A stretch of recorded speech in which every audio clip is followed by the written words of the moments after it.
Welcome to English Language Arts class, everyone. My apologies for the late start.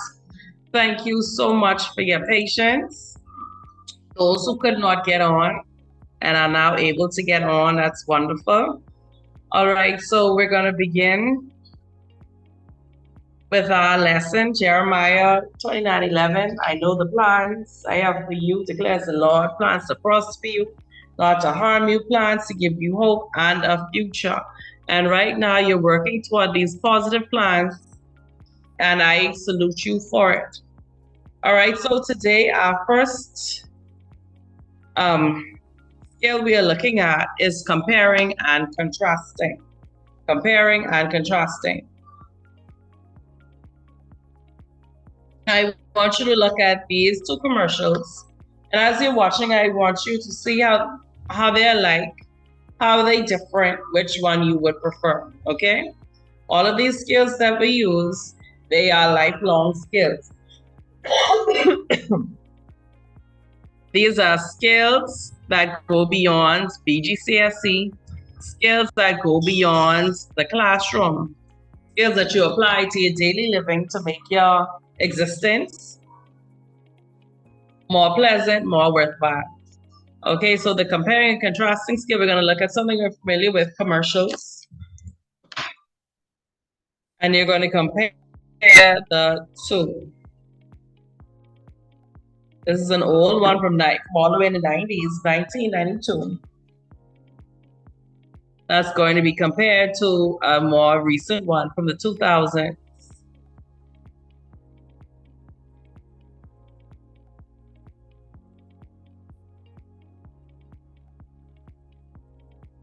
Okay, internet going a little slowly, that's fine.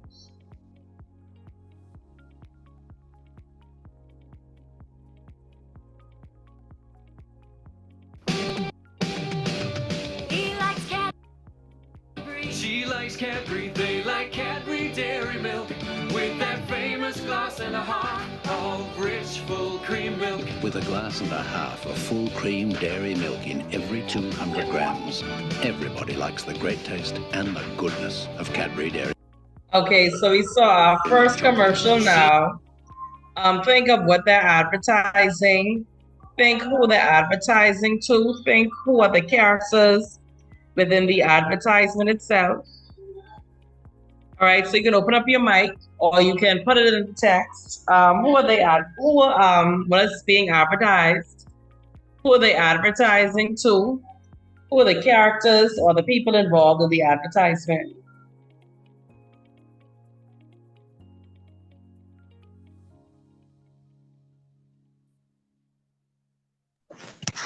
They are advertising a dairy milk chocolate bar.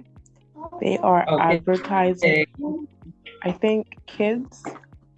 How do you say kids? Because I think in the video, it was kids that were eating the chocolate bar, and they sang behind it saying, "She likes chocolate bar and he likes chocolate bar." Thank you very much. Now we have our second video, and we're going to see how the videos are like, how they're different.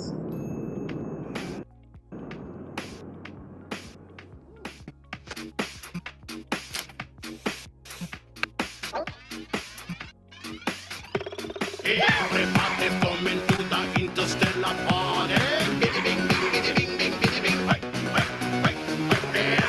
Everybody's happy in my super party.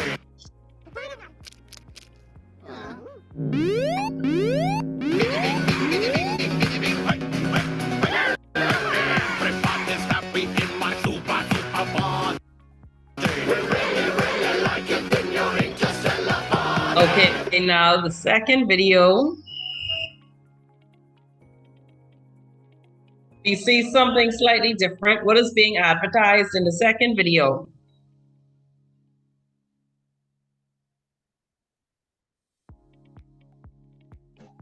The chocolate bar. The chocolate bar. And how are the commercials alike? What do they have that's similar? They're both playing music. They're both showing people that are enjoying the chocolate bars. We're playing music. We see people enjoying the chocolate bars. What about some differences? The first one is real humans. The second one is aliens. Okay. Anyone else? Thank you so much, Miss Tanya. Anyone else with any similarities, any differences? Okay, so which commercial? Sorry, yes, go. I was saying that they can also be similar because they are advertising the same brand of the chocolate bar. The same brand, that's correct. Now, which commercial do you prefer to see? Your preference? You prefer number one with the people, number two with the aliens, and why?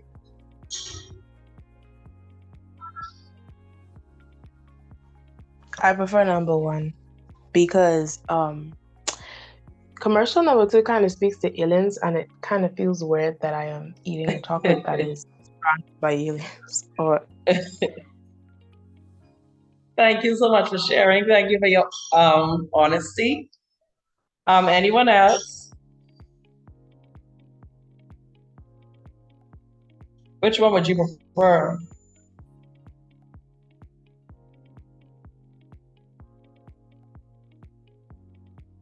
Anyway, you could open up your mic. All right. So the scale of looking at how things are similar, how things are different, is a skill that where we have to choose something. All right. So you're looking at what each one has to offer to make the best decision. All right. So we're gonna go through and look at what it means to compare and what it means to contrast in the BGCSE exam. When you compare, you are saying how things are alike and how they are different.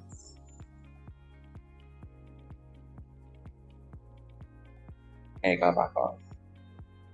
How things are alike and how they're different. Okay, as I told you in language arts, we keep building on skills, building. So from primary school to now, you usually hear compare means how things are like, contrast how things are different. But in the BGCSE, when they actually compare, they want you to say points that are like as well as points that are different. Let me see who is on. Isaac, would you mind reading our sample question, please?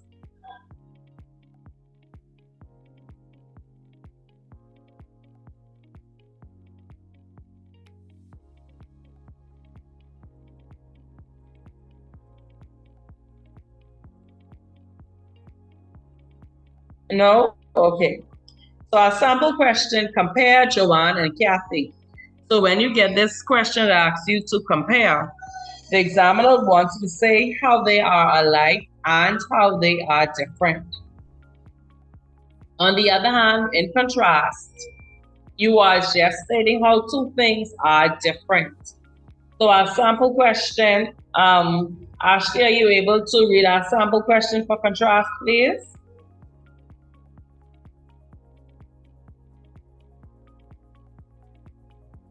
Okay, you're not able to. Okay, that's fine.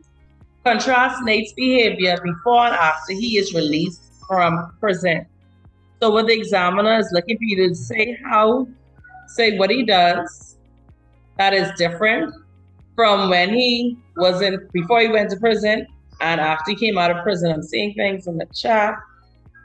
Okay, understood, Ashley. So we have some vocabulary words that we use when we're talking about how things are alike. We see also, comparatively, as well as, both, in the same way, in addition, just as, like, similarly, the same as, and to. When we're looking at contrast vocabulary, we're looking at words like although, besides, but, even though, furthermore, however, in contrast to, Conversely, on the other hand, unlike or differ.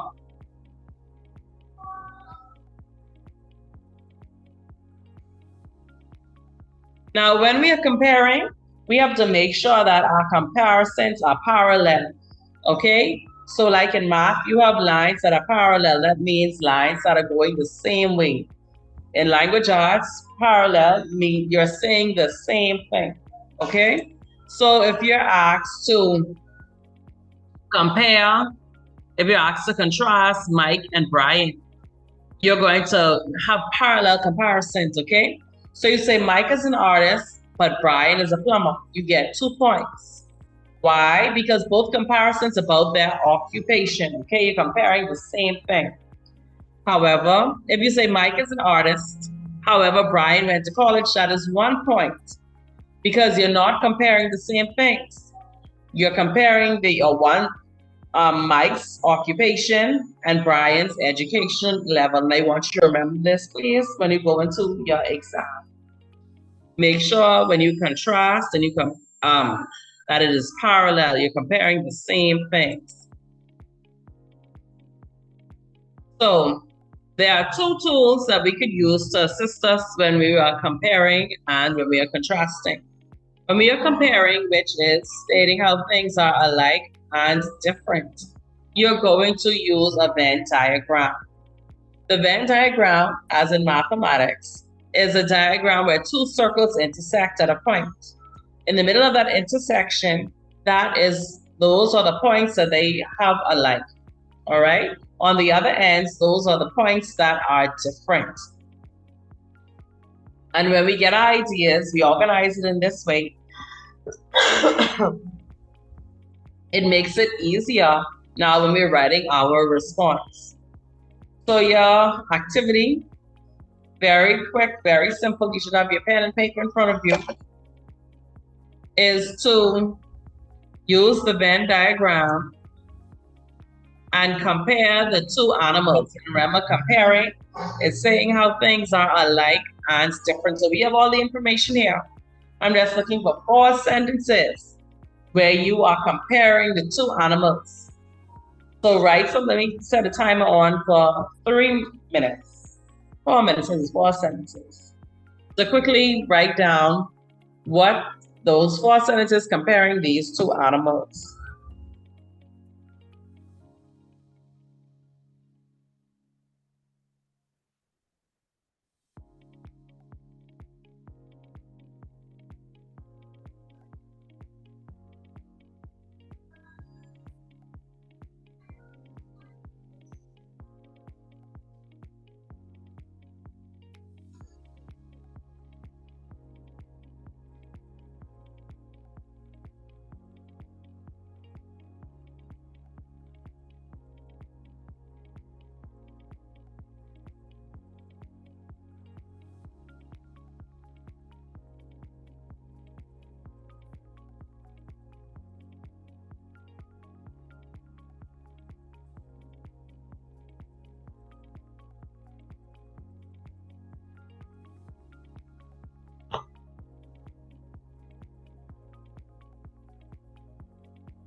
Okay, would anyone like to share any of the sentences that they have thus far? Okay. I could go. Okay. Yes, please. Both whales and fish live in water, can swim, and have fins. However, whales give live birth while fish lay eggs. Also, whales can breathe air while fish breathe water. Finally, fish have scales while whales have hair. All right, thank you very much. And this is almost exactly what the sample response looks like. Excellent. So we see the points of similarities. We put that in the first sentence, list everything together. Then each sentence that shows the difference, each point that shows the difference, we have in a separate sentence. And even though it wasn't arranged where it matched, you have to make sure that it matches. So live birth versus laying eggs, breathing air versus breathing water, having hair versus having scales on their bodies. Great job. Did anyone have anything similar? You just put a thumbs up so I could know anyone had anything similar when they were writing their response. Great, Great Moss. Excellent. Great, Ashley. Okay, so when we're talking about contrast, where we're saying how things are different, this is when we use a T-chart. Okay, this helps us to organize ideas. You would put the name or the object on each side, and you will put the points of contrast, how they are different. So what I want you to do, I'm going to give you 4 minutes again to find 3 points of contrast between Darwin, Watterson, and Skips.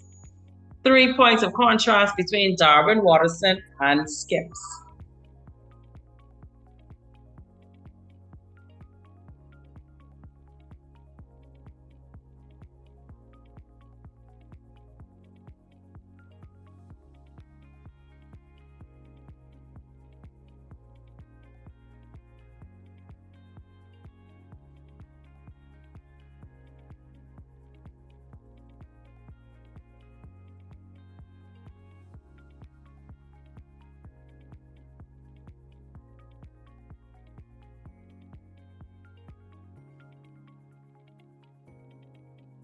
Do something in the chat.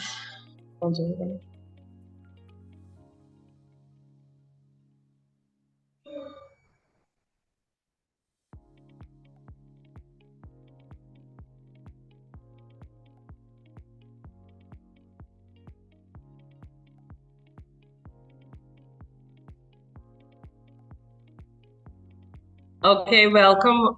All right, welcome to those who just came on. We're looking at comparing and contrasting. Right now, we are using a T-chart to contrast these 2 cartoon characters to find 3 ways they are different.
Okay, and those who can't open up your mics, you can put the points in the chat. All right, so those who can't open your mics, you can put any points in the chat that you found that shows that contrast. And remember that your contrast should be parallel. That means that if you're contrasting, in one you contrast the age, the other you contrast the age. If in one you contrast the color and the other you contrast the color, okay? Make sure it is parallel.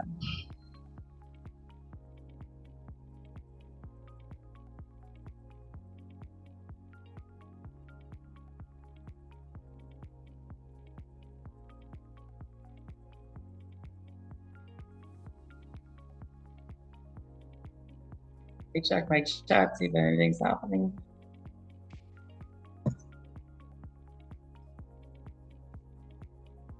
Are we allowed to say it? Yes, you can say it. Okay, so Darren Watterson is 10 years old, while Skips is 300 years old. Also, Darwin Watterson lives in Elmore, while Skips live in the park. Furthermore, Darwin goes to school from Monday to Friday, while Skips works every day of the week. Excellent. And what I want you all to note is that when we are comparing, we don't say one person is this and one isn't. Okay, isn't a comparison. So if we say Darwin is young and Skips isn't, you won't be able to get those points. You have to make that comparison. Darwin is young while Skips is old. Darwin is 10 while Skips is 300. You have to make that comparison. You can't say one is one thing and one isn't. One does this thing and one doesn't. That is not a full comparison. Okay, we won't do that. And I just want everyone to put this in the chat, please. What are some situations in your daily life where you have to compare or contrast something? Some situations in your daily life where you have to compare or contrast. You can see. Chat.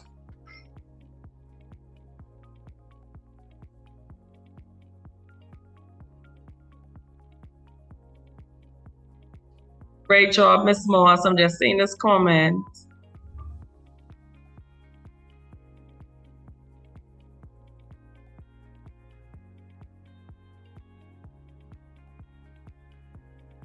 Excellent, Miss Moss.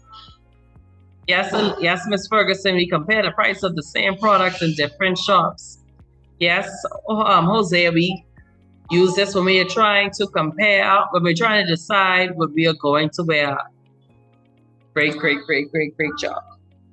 All right, so that's our first skill we were reviewing. As I told you before, our purpose in these sessions is to give you some tips, some review. Your teachers have done an excellent job. I'm trying to get to, okay, my next PowerPoint.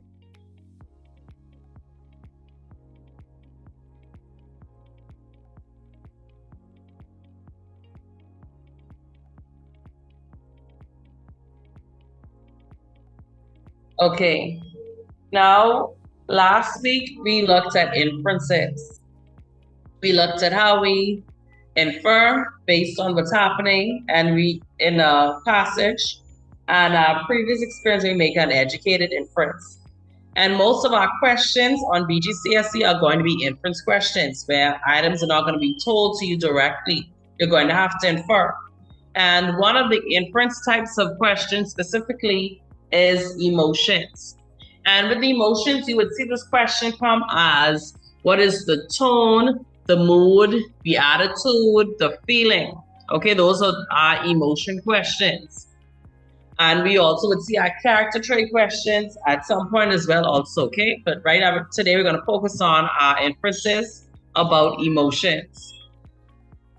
So we're focusing on how to, what is an emotion? All right, very simple. It's a strong feeling a person experiences based on the situation, mood, or interaction with others. Okay? So with a character trait, that is something that does not change. If you are a tidy person, that is your character. That doesn't change based on from 1 minute to the next. Okay? If you are an intelligent person, that is your character. That doesn't change from one moment to the next. However, emotions do change. And that's how we know the difference, okay? Emotions are feeling. These are things that happen within you. And they may come out with certain behaviors. So we look at these behaviors, we look at these actions to see so we can figure out these emotions. And when we're looking at emotions, we have two basic parts. You know, when you go into the exam, sometimes you get a bit flustered, you forget and whatnot. But when you see emotions, okay, I know if that emotion question, that question asks me about the tone, the mood, or the attitude. Let's start with positive or negative. Am I getting, is this a positive tone, mood, or attitude, or is it negative? And after you branch off, okay, it's positive or negative, then you go into your words that show that positivity or that negativity. Miss Ferguson, would you mind reading the positive emotion words of BFF, please? The positive emotion words are pride, hope, empathy, happiness, faith, joy, and love. Thank you very much. All right, our negative emotions. Is anyone able to open up their mic who would like to read? Thank you, Ms. Roll. Exactly. All right, some negative emotions: fear, hate, regret, guilt, shame, sadness, anger. And there are many more emotion words, okay? So, what does it mean when you make an inference about a person's emotions? Like with all inferences, you take your background knowledge, you add it to the clues you get from the text, and then you piece them together to make an inference. So this inference, Ms. Tanya, are you able to open your mic and read for us, please, about this situation with your best friends? Okay. You get to lunch and sit beside your best friend. You have not seen her all day because she's in another class, and you are excited to finally catch up on the day's events. You ask, "How was your day?" She replies, "Fine," holding back tears. Everything is not fine. You can tell by the look on her face, the short response, and the tears in that are about to fall. Based on what you know about your friend and people who have behaved in this way, you infer that your friend is unhappy. Thank you very much. Okay, so even though we see the friend saying the words fine, we look at her actions. We look at how she says it, the short response. We look at what's happening physically with her. There are tears in her eyes, and we make that inference. Okay, so a little warning. Remember, don't confuse physical feelings with emotions. All right. Sometimes in the passage we see things about characters being hungry or tired or having particular pains, and those are physical. They're not emotions. Okay.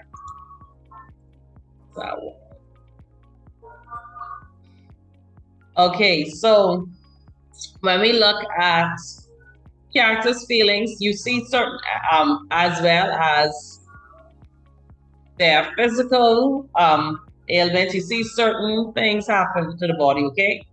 So looking at the top here, the boy with the orange hair, afraid, hands shaking, heart pounding, eyes are wide, biting nails, breathing fast, whimpering and trembling.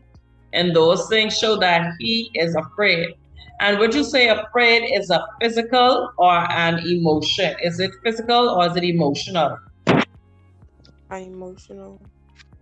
It is emotional. All right, we see here happy and the traits that we look at.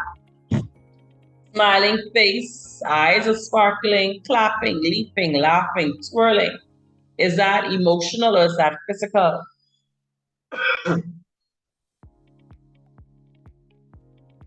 Anyone can open or let me check the chat. Which word you said I was? The happy. That's an emotion. That's emotional. Good job. It didn't pop up who that was. Can you tell me who the name, please? Hosea. Okay, thank you, Hosea. All right, next we see have pain. Yeah, clutching, rolling, wailing, teary eyes, screeching, whimpering.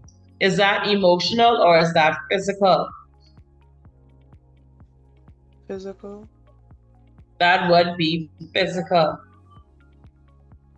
All right, so we'll run right through to the next portion.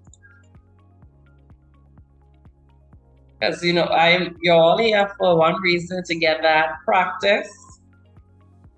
All right, so this here, I don't know if you could take a screenshot of it. This is an emotion wheel that I like to use with my classes, okay?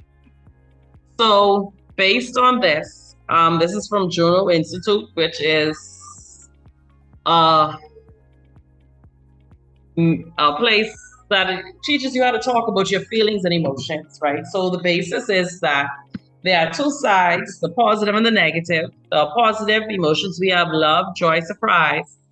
The negative, fear, anger, sadness. And those can be branched off, just like I was branched off from positive to negative. It can be branched even further. Um, Sadness can be branched into suffering, disappointment, shameful, neglect, despair, grief, isolation, regretful, dismayed, depressed, anger, depressed, agony. And joy can be branched off into enthralled, elated, enthusiastic, optimistic, jubilant, proud, content, pleased, satisfied, all of those words, okay? So take a screenshot and you'll notice that a lot of these words you already know. You're already familiar with these words, you've heard these words, you've used these words. Okay, good job, Sanai. You've used these words. All right, so it's not so intimidating. You have your emotional word vocabulary there. Just right in your brain, you just have to make sure you tap into it when it's time to put in that response in your listening or reading comprehension. And that was our emotional vocabulary there. So we're going to quickly go through just 3 pictures. And I want you to remember you are lawyers, okay? These inference questions. You do not just state, this is what is happening. This is what it is, because I say so. You have to give evidence, all right? You have to bring evidence to the court. How does this person feel? How does she feel? And you can open your mic or you can put it in the chat, but you have to make sure you give your evidence. Look at, when you're looking at someone's feelings, you look at what they say, look at what they're doing with their face, their hands, their body movements. As I said, this is a lifelong skill, and that will tell you more about how they're feeling than they're just the words. So you can open up your mic or you can put it in the chat. Let me check the chat. I would say she is feeling depressed, and this can be because usually when a person is depressed, they would have lowered eyes or staring at a certain object, thinking about, I guess, stuff or situations. Thank you very much. Okay, Jose, I see you say she is worried. So, good, Jose, you're starting it. Now I need you to give me that support. Give me that support to show that she's worried. And what I'd like to tell you, students, is that there is not, I would say, a specifically wrong answer. You can see the same thing and see different emotions based on it. But once you have the support there, you will be credited. All right, so next page.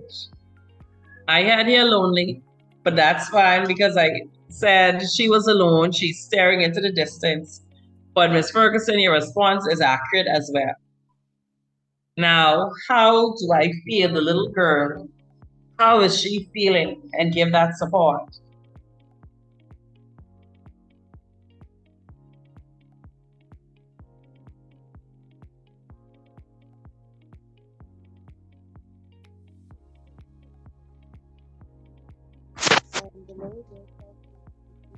Sorry, a little louder, please.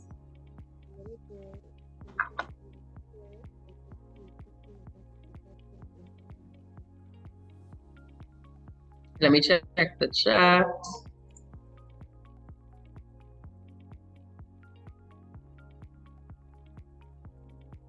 I see sad or hurt iPhone. What's your real name? Please, if you could change your real name, that would be great. But she's feeling sad or hurt. Good job, iPhone. But give me that support. To get those full points, you have to give me that support.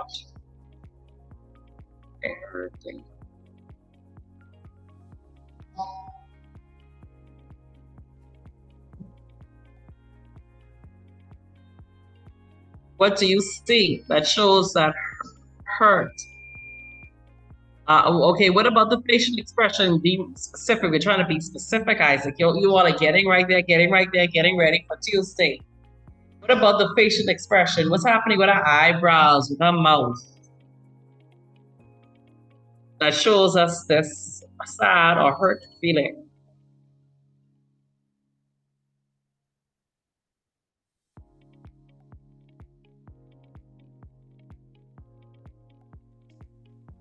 She is raising her eyebrows and pouting her mouth, which shows that she is thinking or kind of worried about something. All right, thank you. And I see Lamont good. She is sad. She is sad, you say, because she's crying in her mother's arms. You can see. Great job, everyone.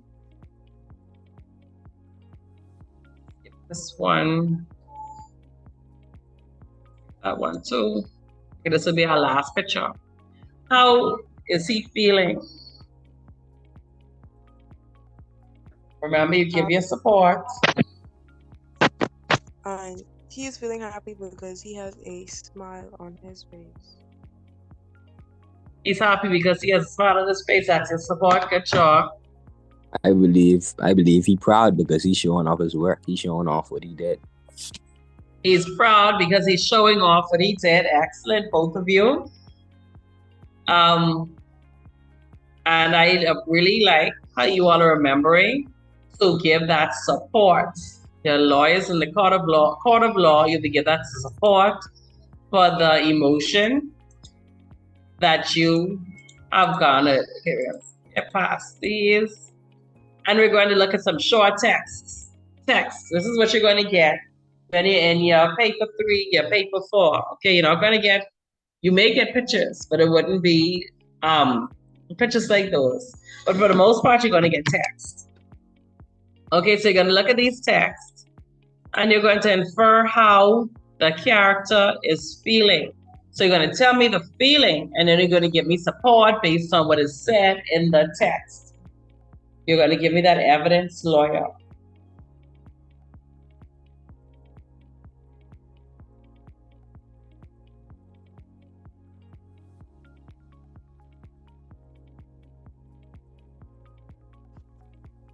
I would say that Christinique is scared, and this can be supported by the fact that she has a strange feeling in her stomach, and she fears what her first day of school would be like. So she's the strange feeling in her stomach. Excellent. That's directly from the passage.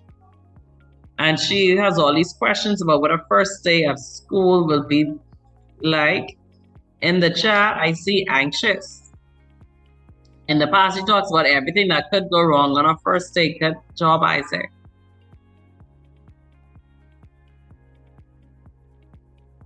All right, so we see that anxiety, we see that fear. Let's look at another passage.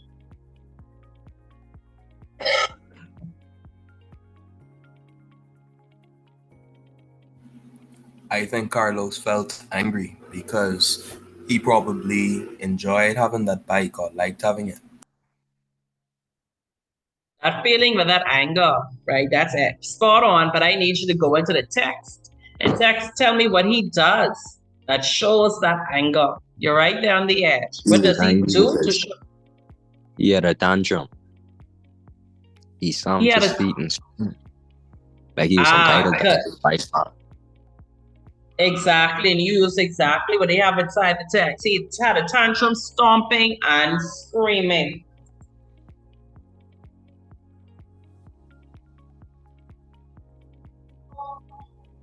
Let's look at Aaron.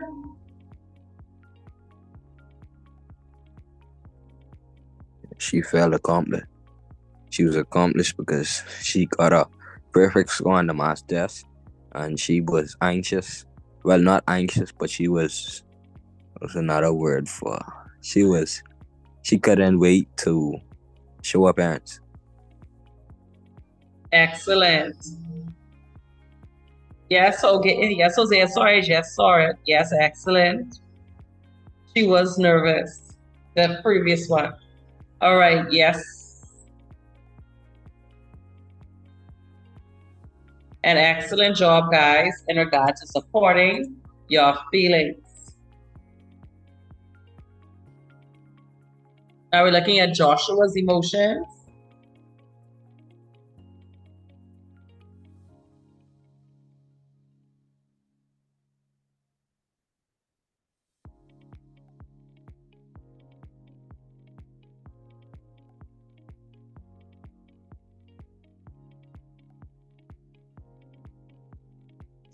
It can be stated that Joshua was excited, and it can be supported by the fact that he woke up with a big smile.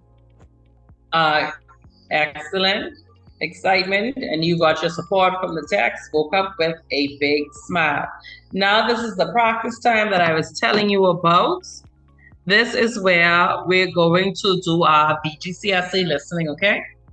So what happens in the listening exam is you get your paper, you fill in your name, your student number, and then you leave the paper closed. All right? The paper's closed, and then you hear the listening recording for the first time. During the first reading, you don't take any notes. Just listen for gist of what is happening there.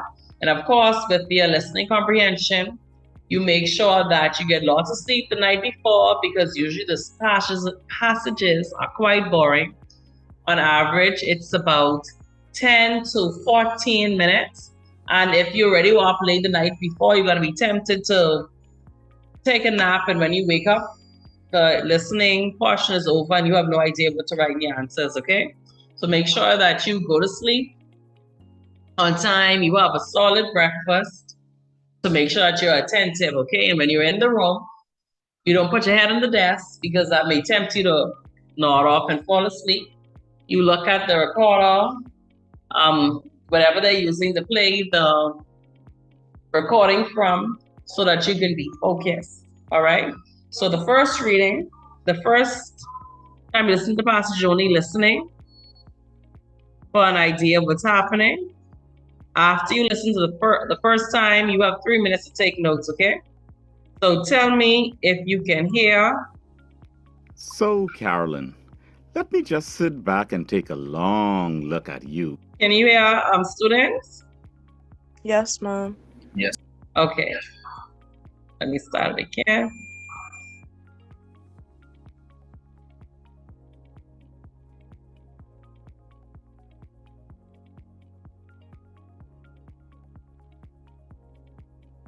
So, Carolyn, let me just sit back and take a long look at you.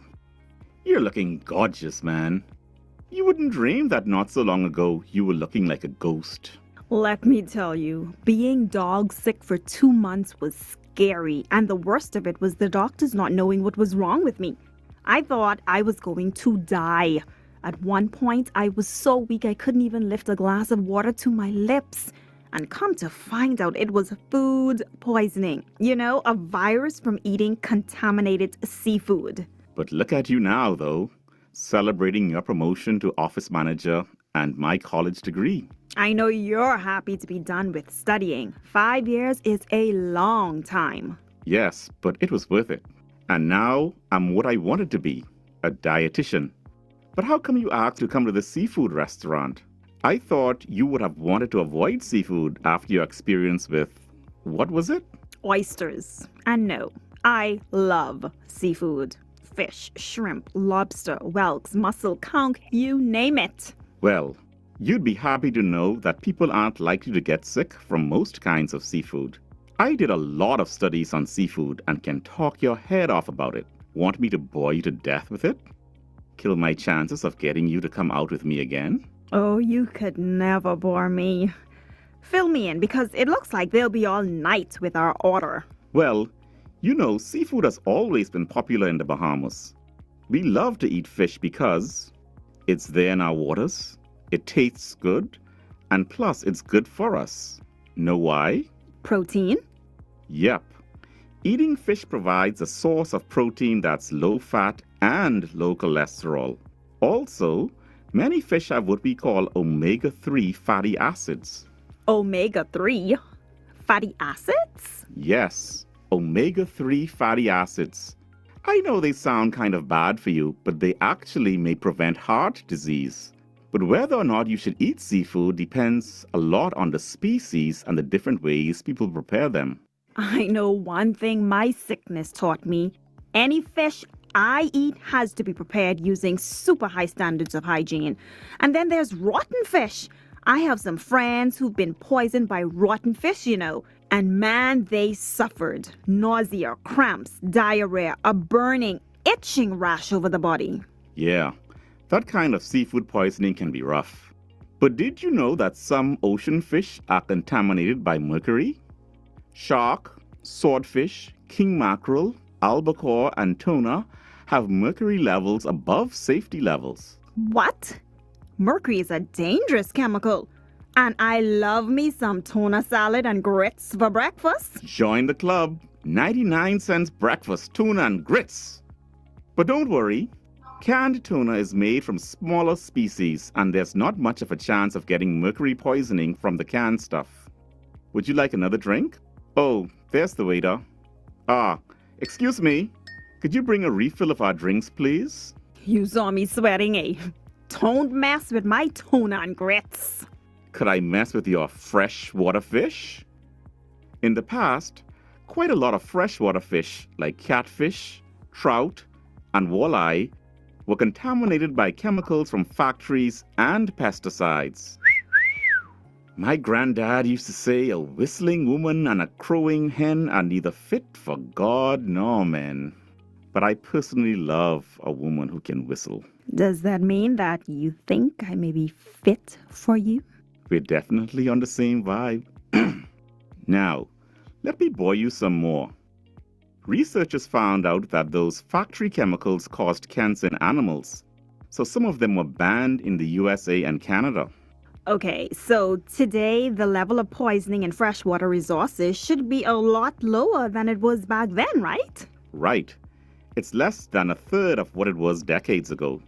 Even though you can find traces of the chemicals in fish from those waters, there's no clear evidence that there's any harm from eating them only once or twice a week. Mark, I can't wait to hear what you have to say about shellfish, because that's what did me in. I went away on vacation and was slurping down those raw oysters like crazy. I don't know. Something about raw shellfish turns me right off. Except for conch. Oh, here's the waiter with our drinks. Thank you. But do you know that the most dangerous seafood is raw shellfish? It causes more illnesses than all other seafood combined. I don't want to ruin your appetite or anything, but there are dangerous natural bacteria that thrive in warm waters. And you can find these bacteria in oysters, clams, whelks, and mussels. Vibrio vulnificus, one of the scariest seafood illnesses that you could find, comes from eating raw shellfish that's contaminated with natural bacteria that live in salt water. Vibrio vulnificus? Big word. It's actually 2 words. Want me to spell it for you? VIBRIOVULNIFICUS. Thanks, Teacher Mark. That's not what attacked me, though. I would have remembered that name. No, that couldn't have been it. Because if this particular bacterium gets into the body through contaminated seafood, aside from vomiting and diarrhea and all that, it attacks the legs, causing blistering, large sores, and excruciating pain. And finally, it destroys the skin, which could literally fall off. People who survive an attack are often left crippled. You would have definitely remembered that. Definitely. My doctor said I had a virus caused by fecal contamination. Disgusting. Yes. When people don't treat the sea or our water table with respect, Mother Nature turns against them. If we treat the sea and our freshwater lenses like cesspits and illegally dump feces in them, how could we even think it won't affect us? Because we get our seafood from the sea and water from those lenses. I mean, thousands of Bahamians are hit by these viruses every year, suffering from fever and chills, vomiting, diarrhea and stomach cramps, and extreme fatigue. People even die. Not a lot, though. No, only a few, but still. Man, Mark, tell me something good about seafood before I walk right out of this slow service restaurant and leave you here to eat all that food we ordered. Well, I did tell you about how it's good for us. Let's see. I've told you about the natural bacteria that contaminate fish. Like Vibrio vulnificus, Vibrio vulnificus. See, I remembered. I personally like a smart woman. Although Granddad used to say, watch out for women with long memories. Now, let's talk about those fish that have natural toxins. You know, poisons in their flesh from the algae they eat. These natural poisons, they pack a Mike Tyson punch. Some victims lose their memories and cannot ever recall how to get to work or what their day-to-day responsibilities are, like taking medications or picking up the kids. Some die. Okay, that's enough of that. I ordered lobster, which they obviously went out to catch. Tell me something good about lobster. I aim to please, Carolyn. Remember that. Lobster, crab, shrimp, and scallops are generally safe. But you can protect yourself from poisoned seafood. It's not hard. No? Teach me, teacher. Well, first, people need to consider their age and condition. Old people are generally less able to tolerate the effects of seafood poisoning. Also, anyone who has a history of liver disease or whose immune system is weak from cancer treatment or other conditions should steer clear of raw shellfish. Well, I know at least one way to protect yourself because my granddad was a fisherman and he used to say, when you're buying fish, know what you're buying. He said to avoid fish that smells fishy because that's old fish, and fresh fish springs back when touched. If you poke old fish, the dent stays in it. With fresh fish, search for bright red gills and bright bulging eyes, not flat, cloudy-looking eyes and dull, pale gills. All right then, who's the teacher now? Actually, that ties right in with what a guest lecturer told my class. Let's see. She was a University of Delaware seafood specialist, Doris Hicks. Doris Hicks said fresh fish has little or no odor. It should smell just like an ocean breeze. And I know that if fish are on display in a shop, they should be sitting in and covered with ice. If there's no ice on top, stay away from it. Yes, you really should know and trust the people who are supplying you with fish. Yeah, because your favorite restaurant's catch of the day may have left the sea several months ago. Right. And what's more, experts like me warn people against eating the fish's liver or the green tamale found in lobster because they're full of toxins. And to reduce the risk of mercury poisoning, don't eat shark or swordfish more than once a month. Also, I read some stuff by Kenneth Gall, who is an American seafood safety expert. And he says to trim the fat of freshwater fish because man-made poisons from the water build up in the fatty tissue of freshwater fish. So trimming the fat and skin off can reduce these contaminants by 20 to 60%. Okay, but Bahamians don't fool with a lot of freshwater fish over here like that. What about trimming the fat from ocean fish? No, you don't have to do that. And if you trim the fat of them, you'll be removing the beneficial omega-3 fatty acids. Another thing you've got to do is to cook properly. Fish with fins should be well cooked. For shellfish, if you're boiling them and the shells don't open during boiling, throw them away. And stay away from raw shellfish because of the deadly Vibrio bacteria. Mark, I'm past hungry. Where is our food? Calm your nerves, Carolyn, and listen to this last one. Sushi. Because sushi is served raw, the fish must be frozen for at least 4 to 7 days at below 0 Fahrenheit to kill parasites, such as worms. And this is a temperature that is reached only by commercial freezers. Professional sushi chefs use fresh fish and they are trained to look for parasites. Don't accept sushi from amateurs. It's not supposed to be frozen or prepared at home. And here comes our food. Finally. At last.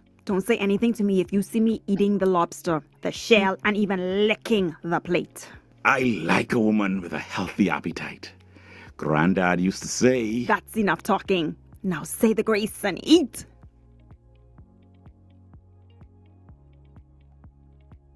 Okay, so on the screen,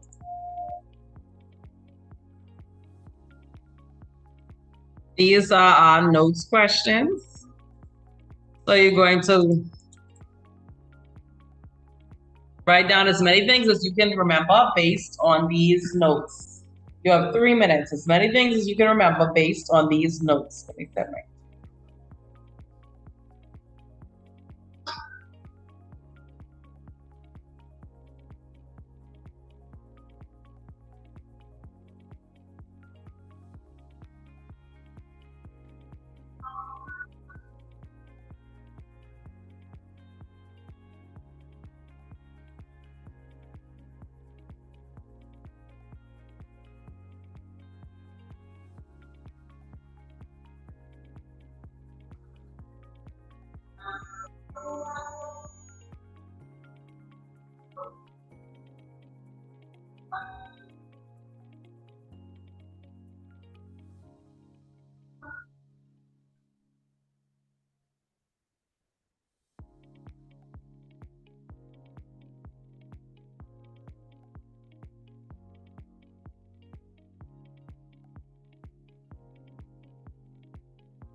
Okay, that is the timer.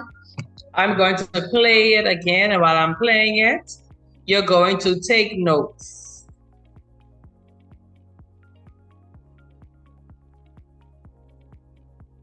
How do I get that space?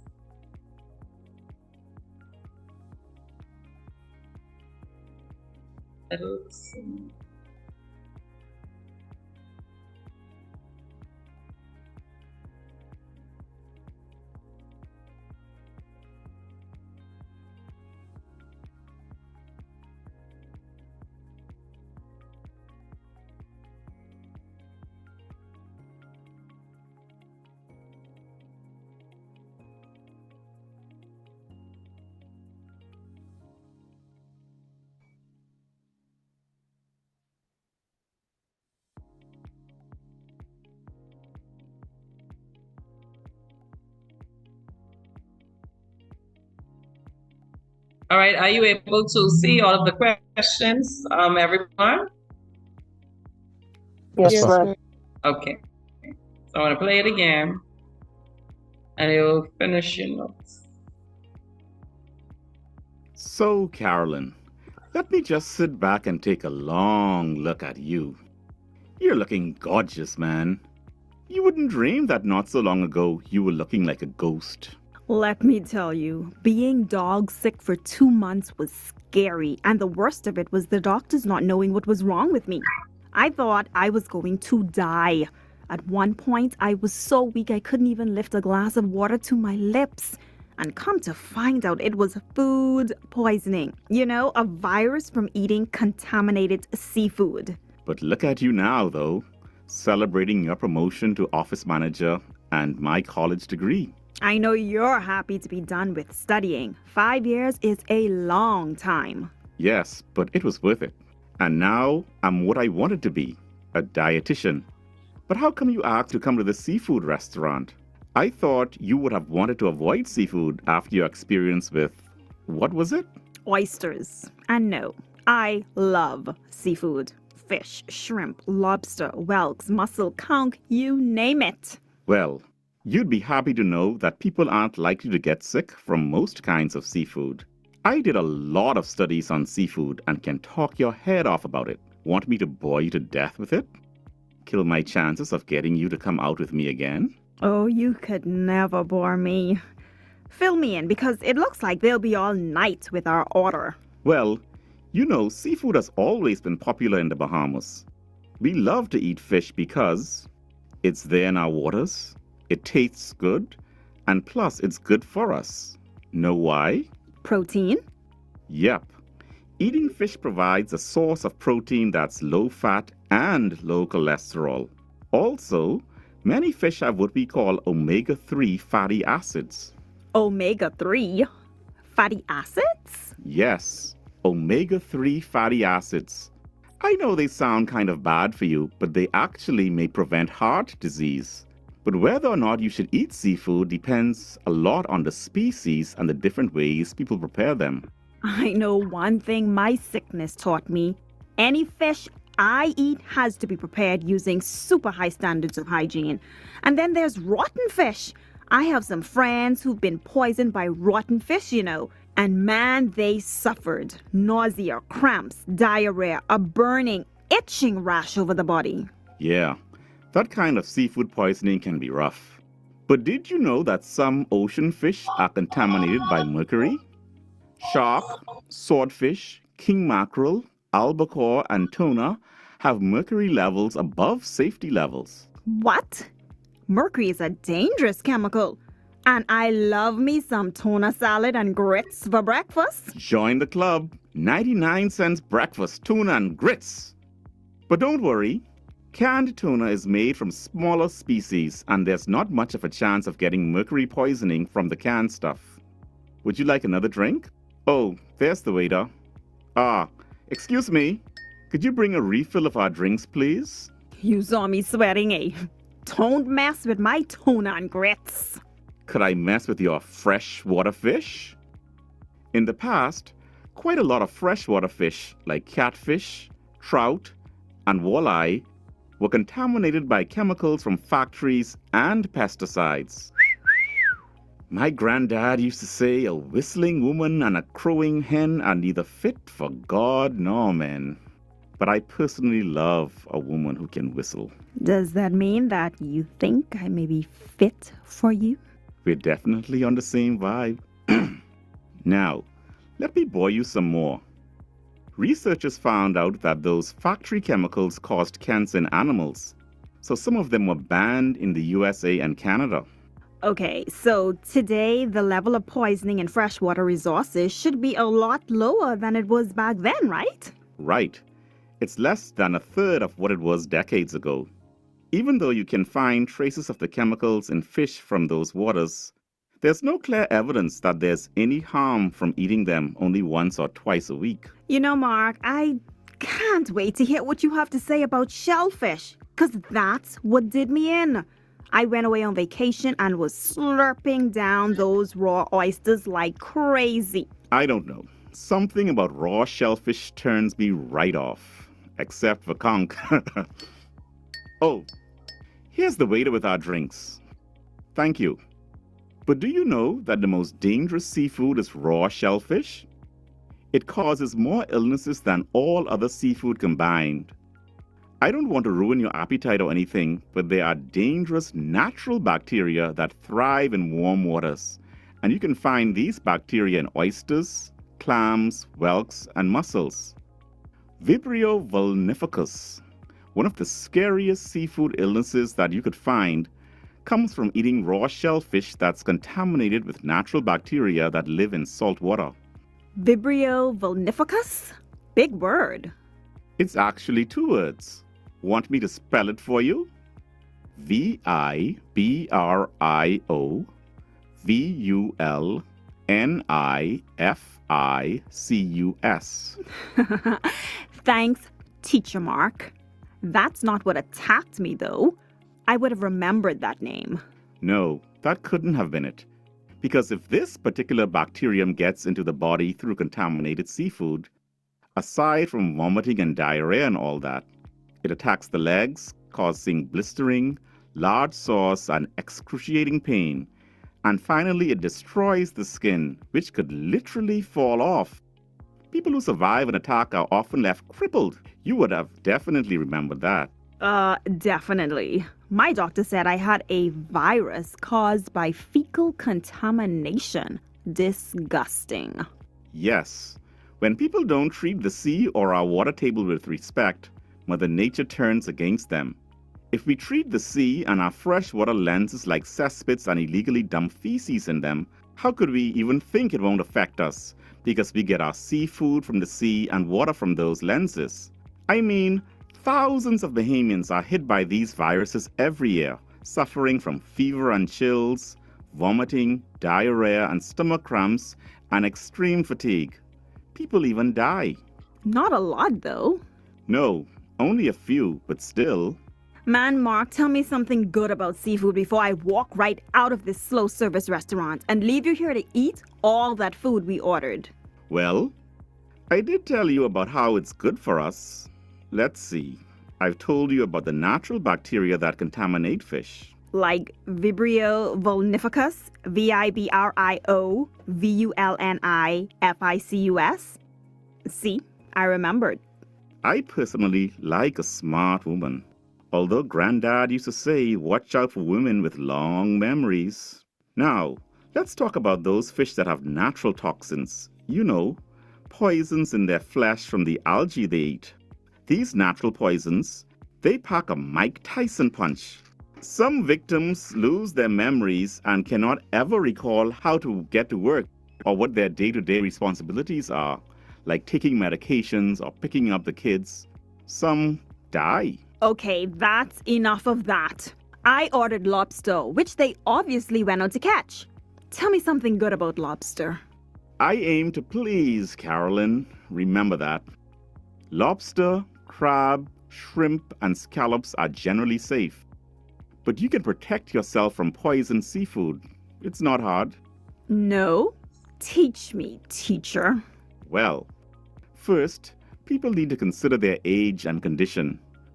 Old people are generally less able to tolerate the effects of seafood poisoning. Also, anyone who has a history of liver disease or whose immune system is weak from cancer treatment or other conditions should steer clear of raw shellfish. Well, I know at least one way to protect yourself because my granddad was a fisherman and he used to say, when you're buying fish, know what you're buying. He said to avoid fish that smells fishy because that's old fish, and fresh fish springs back when touched. If you poke old fish, the dent stays in it. With fresh fish, search for bright red gills and bright bulging eyes, not flat, cloudy-looking eyes and dull, pale gills. All right then, who's the teacher now? Actually, that ties right in with what a guest lecturer told my class. Let's see. She was a University of Delaware seafood specialist, Doris Hicks. Doris Hicks said fresh fish has little or no odor.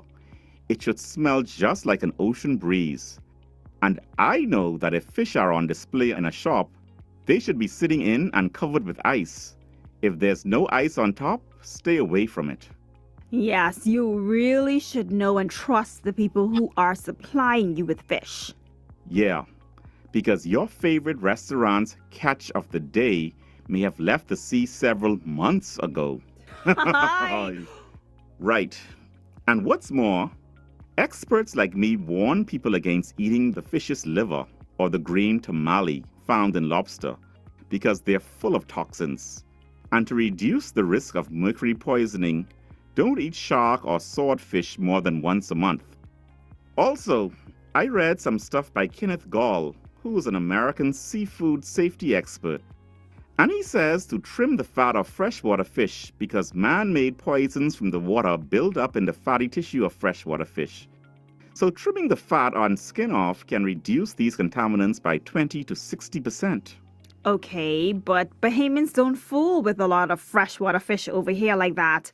What about trimming the fat from ocean fish? No, you don't have to do that. And if you trim the fat of them, you'll be removing the beneficial omega-3 fatty acids.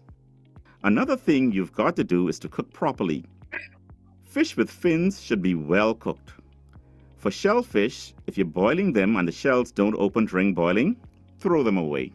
And stay away from raw shellfish because of the deadly Vibrio bacteria. Mark, I'm past hungry. Where is our food? Calm your nerves, Carolyn, and listen to this last one. Sushi. Because sushi is served raw, the fish must be frozen for at least 4 to 7 days at below 0 Fahrenheit to kill parasites, such as worms.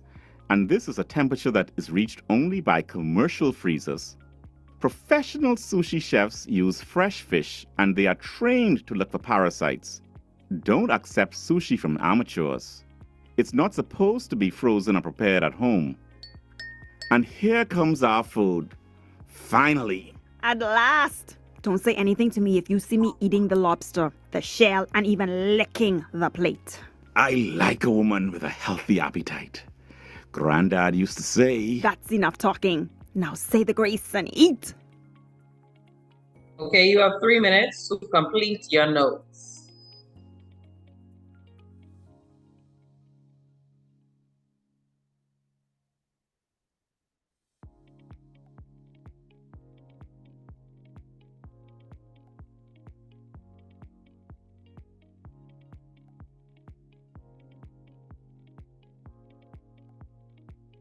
Let's see.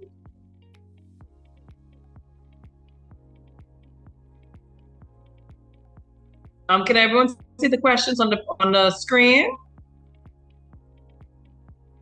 Yes, ma'am. Yes, ma'am. Okay, great.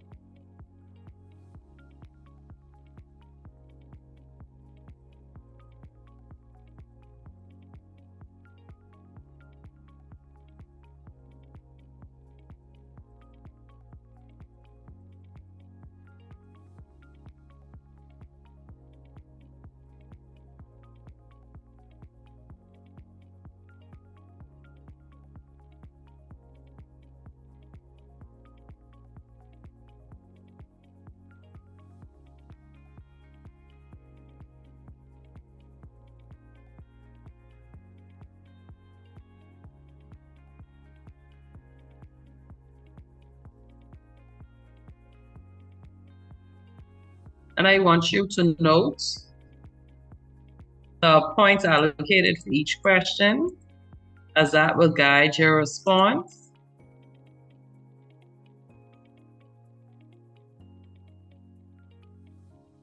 And our little trick that we talked about last session, remembering to start with those questions with the most points first. Hope you could see.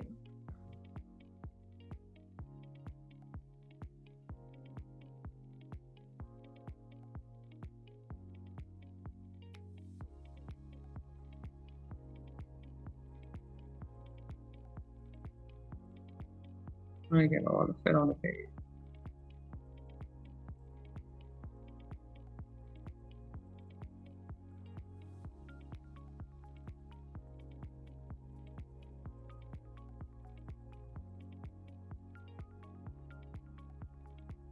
Make everything fit so you can see it.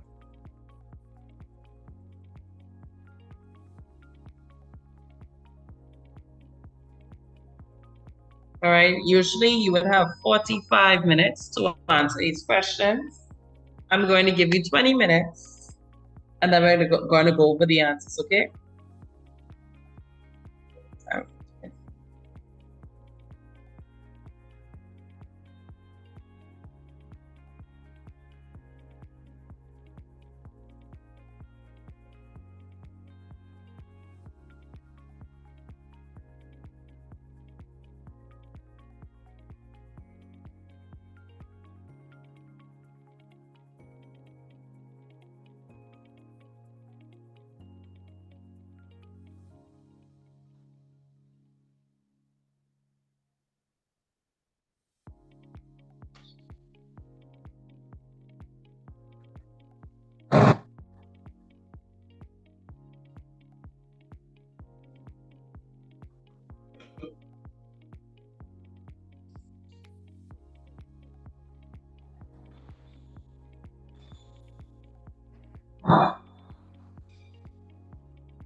We're going to go through the answers, and you're going to mark yourself.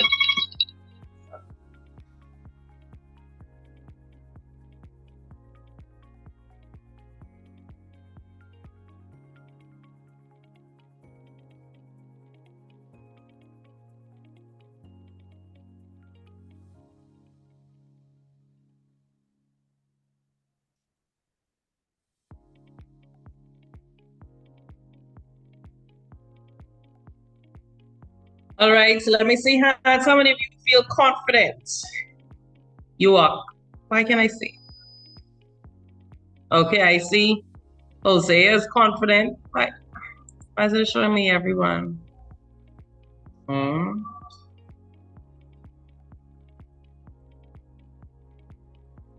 right, so nine, Miss Moss, full stop. Okay, some confident people. Aaliyah, excellent. Okay, let's go through the answers. And as we're going, you're gonna mark yourself. And whatever questions you have, I will answer those questions in regards to why they were correct, why they were incorrect. So let's start with number one. What was Carolyn most concerned about when she was ill? If you like to answer, you can open up your mic or you can put it inside the chat. What was Carolyn most concerned about when she was ill?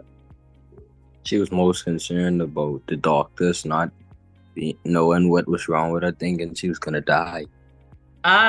Excellent. So that's 2 points. That's 2 things there. So if you had, she was concerned not about the doctors not knowing what's wrong with her, that you get a point. Or if you have, she's concerned she's gonna die, you get a point. Great job. All right, if there are no questions for that one, let's move on to the second one. Why are Mark and Carolyn having a celebratory dinner? Mark and Carolyn are having a celebratory dinner because Mark obtained his college degree and Carolyn is being promoted to office manager. Thank you. That is it. Those are the answers. Nothing different. Mark getting his degree, Carolyn getting a promotion. If you have any questions, yes. This is because they both finally got the promotions they deserve. You would get no points for that. All right. Because the they isn't specific. If you said Carolyn got a promotion and you would have gotten it, but that isn't the case. That would be no points. All right. And remember, it's looking at the points, it's worth 2 points. So they're looking for 2 separate things, okay? So you're gonna remember all of this when Thursday comes, okay? It's 2 points, like with 2 separate things. So what else am I missing here that I need to put here? Thank you so much for your contribution. Some people put the same thing, and now they have the clarification. Anyone else ask me the questions? Please ask me the questions. Okay, I don't see anything popping in the chat. Okay, number 3, 2 specific health benefits of eating seafood. They have omega-3 oil that lowers cholesterol, and they have protein that is good for growth and repairs the body tissues. Yes. Okay, omega-3 and protein. Does anyone have anything different? Anyone have any questions?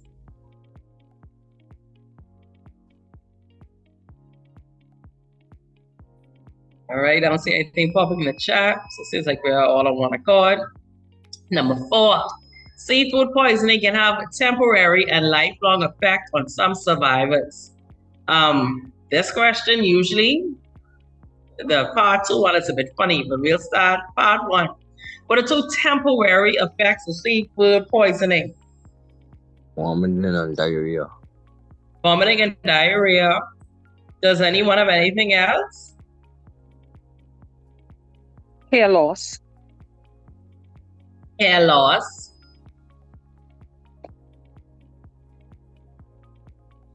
Okay, is that about everyone's on?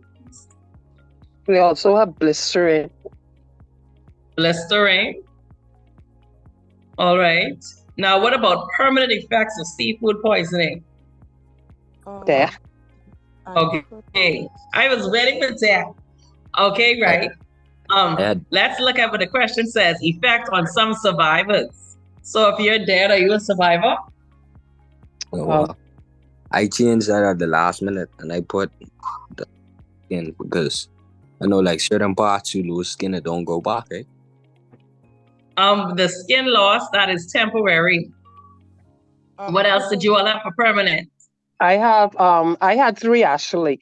I had paralysis. Paralysis, yes. Memory loss. Memory loss. Paralysis, memory loss. Did anyone else have paralysis and memory loss? Did anyone else remember that? You said if you had a Vilbreal magnificus, you would have known it because of the paralysis, the memory loss, and the death. Okay, so I know a lot of times when I use this one, the children say, oh, you died. But the effect on survivors means that you did not die. Okay, describe the type of, okay, oh, I see a question in the chat. Okay, cripple and leg damage would be the same thing, okay? So even though you said it 2 different ways, it's 1 point, okay? Thank you so much for asking that question. Number 5, describe the type of female that Mark probably likes to date. Mark likes women in whistle of a good appetite and good smell. Okay, excellent. And you gave me more than I asked, and I like that. I usually would tell my students, okay, they ask for 2, give 3, give them 1 extra for free. It wouldn't hurt. All right, and as I told you all over and over again, examiners are on your side. They're looking for what you have put there. So put as much there as you can so that we're able to see what you know, okay? As much there as you can. Does anyone else have anything else that Mark about the type of female Mark likes today? He likes a smart woman. Smart. Let me look in the chat. Anything else about the type of female Mark likes? And did anyone say good appetite? I see in the chat someone said a foodie. Someone who appreciates food. I have a healthy appetite. Healthy appetite. Okay, now explain Mark's statement about the catch of the day at some restaurants. This is worth 2 points. So there are 2 aspects of the statement that the examiner is looking for. So how would you explain the statement about the catch of the day? For 2 points. I want to give somebody else a chance to answer. If they don't, then I'll answer. Okay. Miss Ferguson, I haven't heard your voice. So let me see. Miss Ferguson is still on. I just see I'm down to less than 10 people. Oh my goodness. I'm still there. Okay, Miss Ferguson.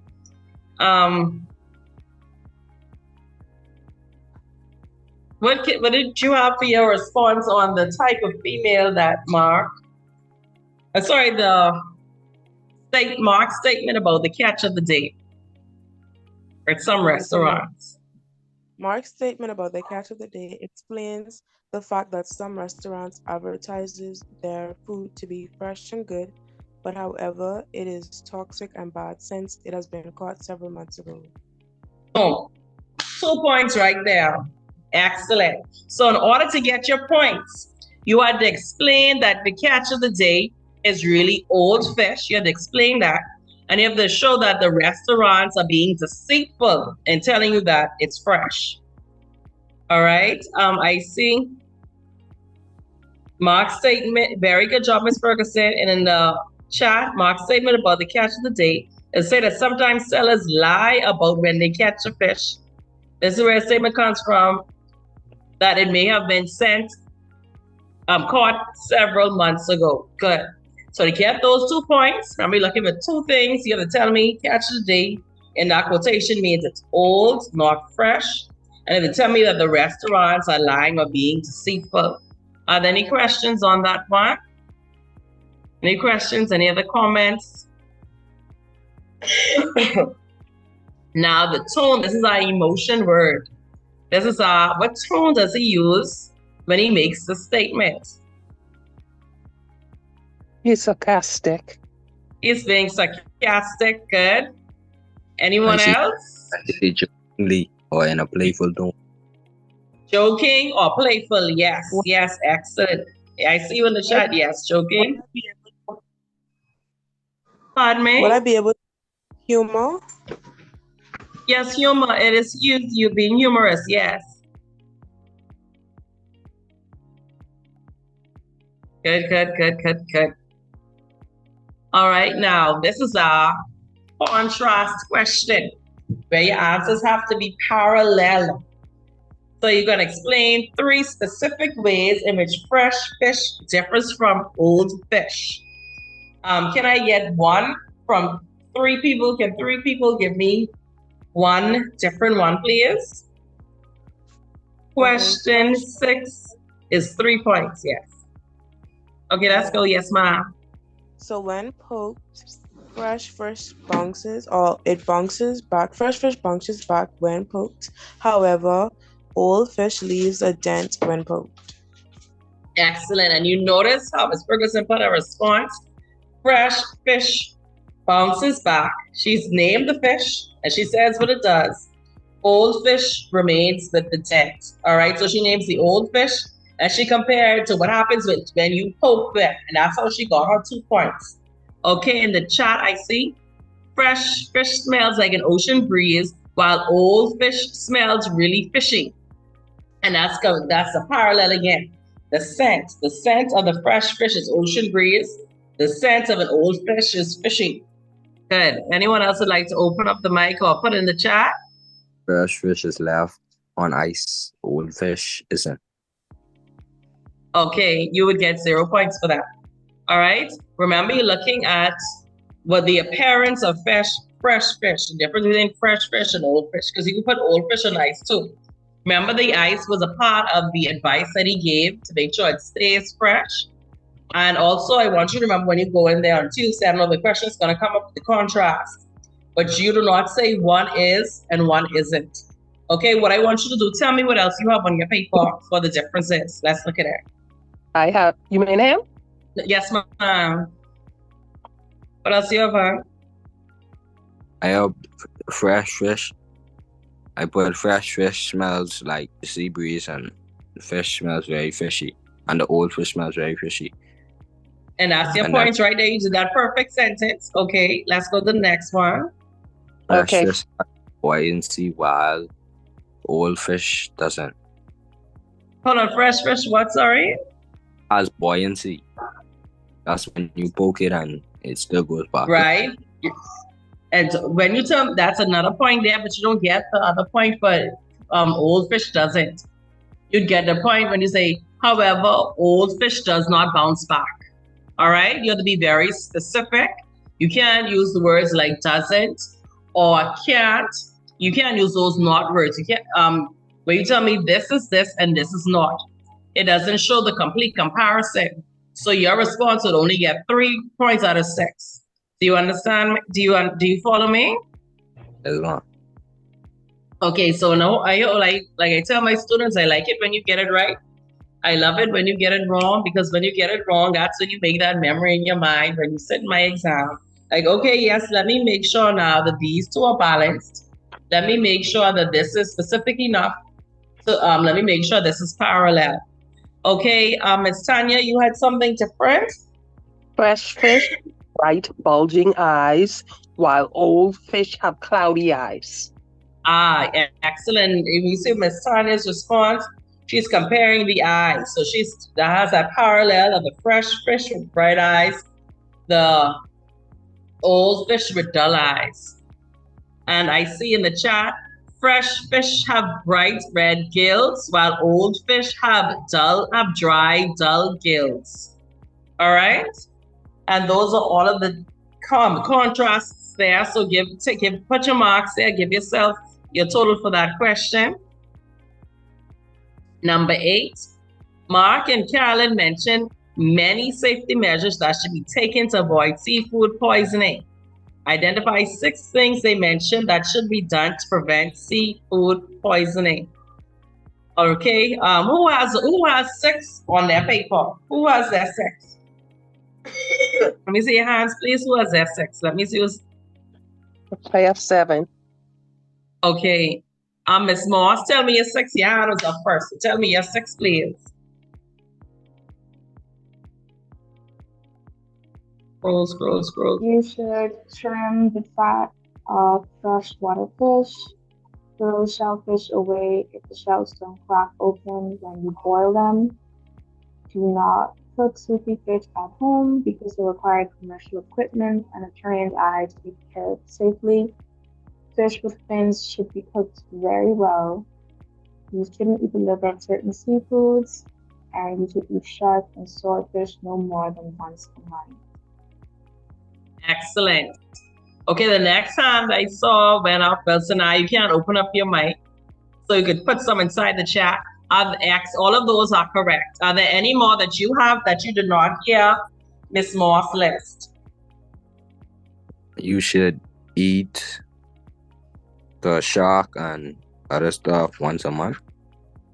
Okay. The shark and the swordfish. Yes, ma'am. Also, Okay. Yes, ma'am? Is on ice purchased. I didn't hear you, sorry. Ensure that the fish is on ice when purchased. Ensure that the fish is on ice when purchased, yes. Sushi must be frozen at below 0 for 3+ days, and the person should be trained to look for parasites. Yes.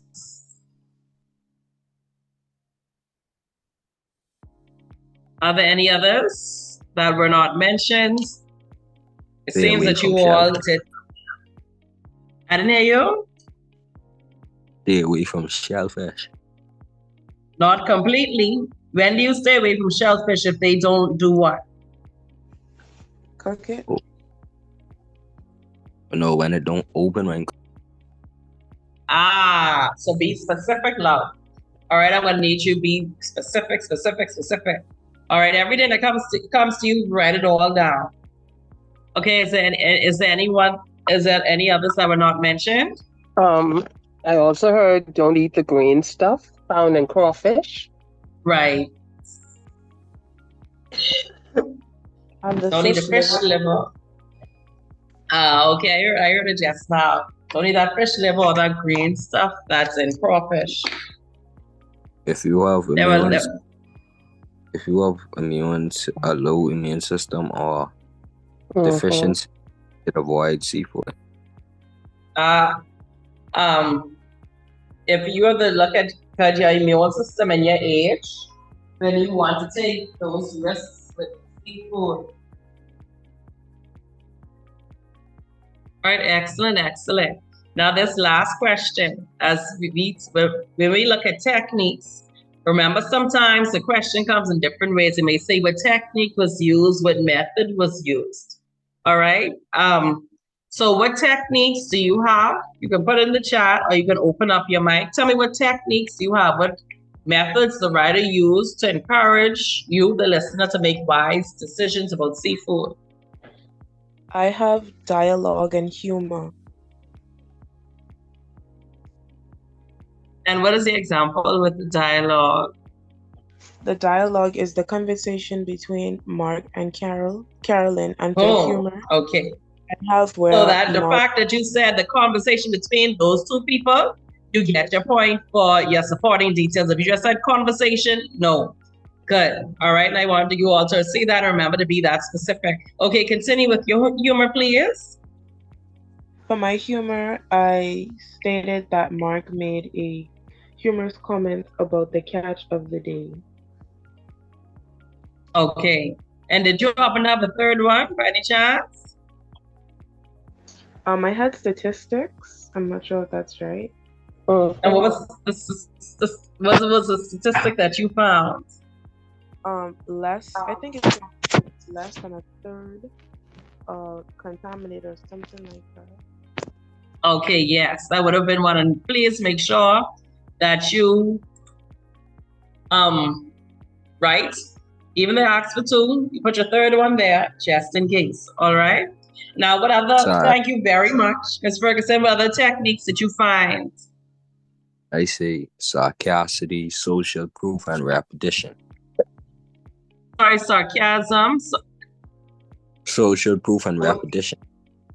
What do you mean by social proof? Like where he said, the amount of people who died were more on shellfish side. That's social. That's mom, because he talking about the amount of people who died from shellfish. So that's in a total. But I think I'm hearing the wrong thing because I'm hearing social, like in socialization. But I think you're talking about statistics. No, I say social proof. Okay, not the social proof, but that would be your statistics or your facts.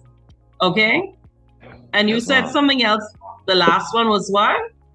Repetition. Repetition. Okay, good. Repetition. Now let's see if you have the support. What's the support for repetition? Well, he kept repeating the words like old fish and fresh fish and Vilria Fultenticious. You got it. And the fact that you put 3 there, even though the second one wasn't any point, you still got your 4 points, okay? Because you put the third one. All right, I see in the chat, before I go back to I see metaphor. Mark was talking about how the virus packed a Mike Tyson punch. Fear-mongering relates the experience of Carolyn getting food poisoning, as well as giving examples of bacteria that can be contaminated from various seafoods can lead to serious side effects and even death. Logos, Marks use facts and scientific names for bacteria and gave statistics about the amount of people who died from seaborne illnesses. And my dear child, when you say your logo's good, and these could have been separate points as well. You could have put statistics and then said how 33% of whatever amount. You could have said quoted fact separately. So you have your logos and you have like whole 3 points in that one spot. Excellent. Like look at my paper for students. Also, okay, that being specific isn't a technique.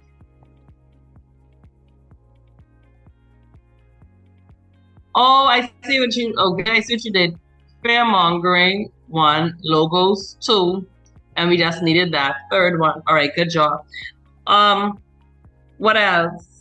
Who quoted a professional? Pardon? What about he quoted a professional on Right, he quoted a professional. And what was his support? The professor, the professional of seafood. I tried to see where I write it, but I couldn't find where I wrote it. But I did write the name of the person he quoted. Okay, so I hope you put that as your support. Yeah, I did. Okay. What about he lists the benefits and the benefits and the disadvantages? Yeah, the benefit he lists. Yes, listing is a technique. I want you to be encouraged, ladies, gentlemen. Listing is also a technique. About every other thing, item is a technique. Okay, Aaliyah, you can speak. I have a question. Would I be able to use flashback where Carolyn looked back on where she actually was food poisoned? You would be able to. I see facts here in the chat. He spoke about Doris Hicks, who told him how to pick good seafood. I'm going to give you a cheat sheet. All right, I know when you go into the exam, you're really nervous, you're terrified, and I want you to remember your techniques, okay? So this is a little acronym that I use with my students. If the passage is expository or persuasive, you already know that you're going in. And you may not have all every time, but when you go in, you know you at least have these 5 techniques. You have facts, incidents, reasons, examples, statistics. All right, so that's my little cheat sheet there for your expository or persuasive passages. So when you go inside, I tell my students, as soon as you go in, more likely than not, they're gonna have that technique or method question, and you just write on the paper fire. You don't remember what fire means right now, but you'll remember it when you need it. All right, so even when you go in, you'll know that you have those there. For the narrative and the descriptive, we use the twists.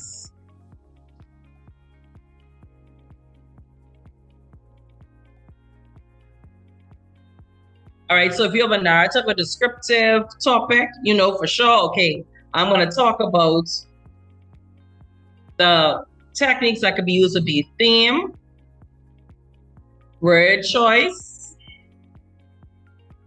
your imagery. This is what you see, hear, smell, taste, touch.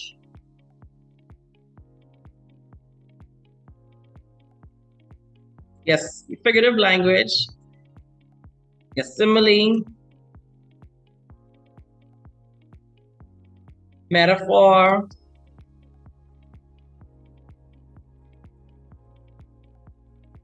personification, and then your tone, which always goes in adjective. Like those emotion words, you wouldn't just say tone, you would say angry tone, surprise tone, sarcastic tone. All right, so this is my little cheat sheet. You can take a screenshot or take a picture of it. This is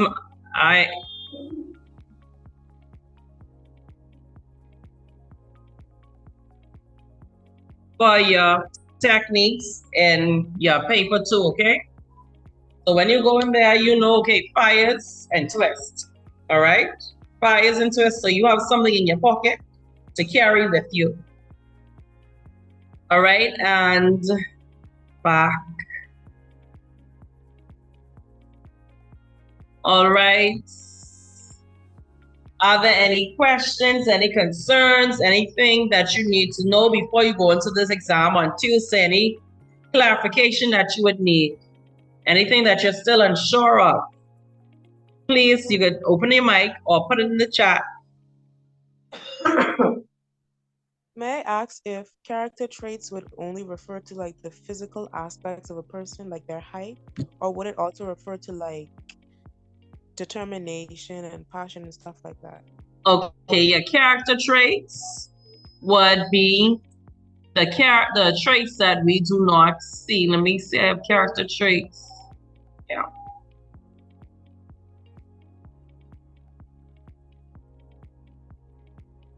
All right, your character traits.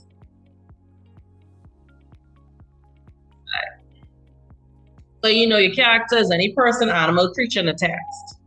And your trait is the personality, okay? That's what is on the inside. The same with a person has a personality. That's what the character trait is. It's not how they're feeling, how they look on the outside. It's their personality. Characterization is how the author reveals the personality of the character. And there are two types. Direct characterization is not used very often. All right? This is where the author would say this character is this. So we'd see the patient boy and quiet girl follow their mother's instructions. So we see directly they say the boy is patient, the girl is quiet. But in BGCSE, for the most part, we get the indirect characterization. Please note I'm going to go through this PowerPoint in more detail at another time, but other people may want to know as well, so I'm just going to go through it. So indirect characterization shows the audience, it shows you what the personality of the character is, it doesn't directly tell you. And the acronym that we use, the author does not give you the character traits, you have to steal it.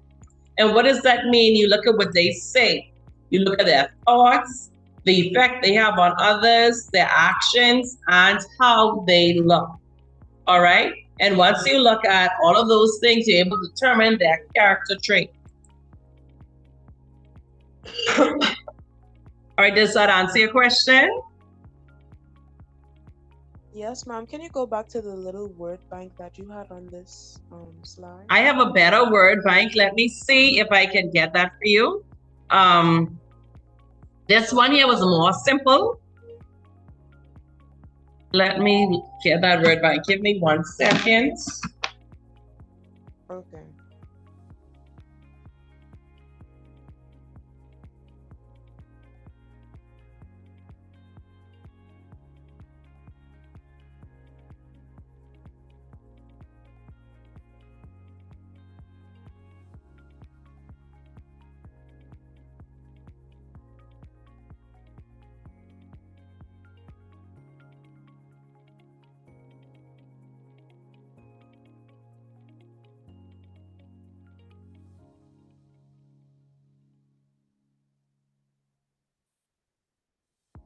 All right, I think that I know how to put documents in the Zoom. I'm going to place things.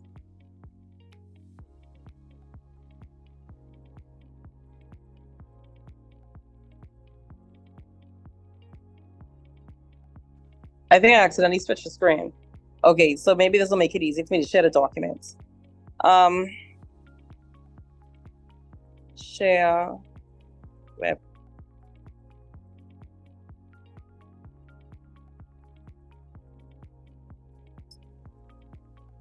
Send to everyone.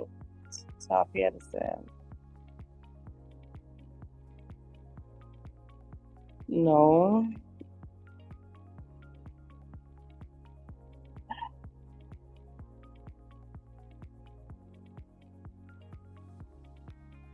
Okay, I don't know how to share. I'm not certain how to share this document.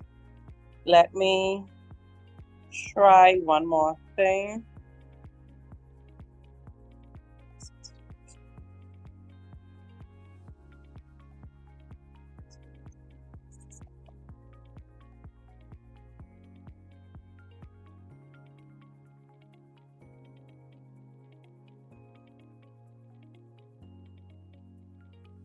Okay, let me try by, okay, this list. Can you screenshot this list?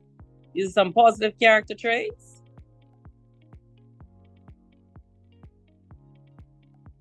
Yes, ma'am. All right, can I take it down now? Why can't I hear?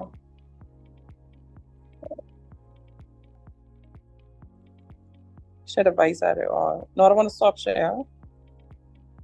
Why can't I hear y'all? Okay. So positive character traits, some negative character traits. You take a screenshot of this.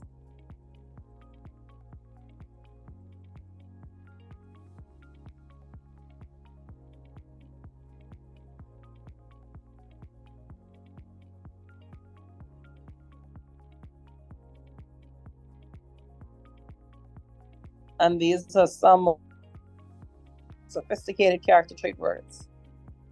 Could you scroll up to the bottom part? The picture that you have up at the bottom is Which, okay, you have this one. Okay, you have this one here with the challenging words. Then you have the positive traits. The negative one that went on the second and page. Then the negative one that has to. There's the same part. So that those are 3 sets of words that you should have seen. I didn't get the challenging one. But okay, let me see.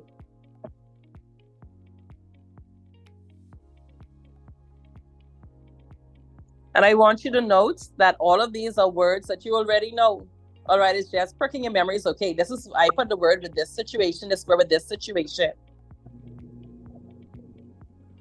All right, thank you very much, Ms. Ferguson, for taking us down this rabbit hole, because obviously some others had questions about that as well.